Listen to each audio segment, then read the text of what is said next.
Proses penyelidikan terhadap laporan tuduhan ijazah palsu Jokowi masih terus berjalan. Terbaru tim Polda Metro Jaya melakukan klarifikasi ke SMA Negeri 6 Surakarta Sekolah Jokowi dulu.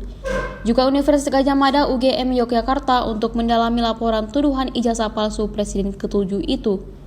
Dilansir dari Kompas.com, Kabid Humas Polda Metro Jaya Kombes Ade Arisham menerangkan setelah saksi pelapor diklarifikasi, bukti dicek, lalu diverifikasi ke pihak lain, baru dilakukan gelar perkara.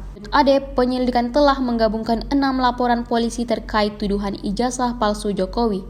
2 laporan di tingkat Polda dan 4 laporan dari Polres Jakarta Selatan, Jakarta Pusat, Bekasi Kota, dan Depok. Ade mengatakan penyatuan laporan tersebut dilakukan untuk memudahkan proses penyelidikan karena peristiwa yang dilaporkan serupa. Dalam laporannya, Jokowi setidaknya menjerat 5 nama diantaranya Roy Suryo Noto Diprojo, Rismon Hasiholan Sianepar, Egy Sujana, Tifauzia Tia Suma, dan Kurnia Tri Royani.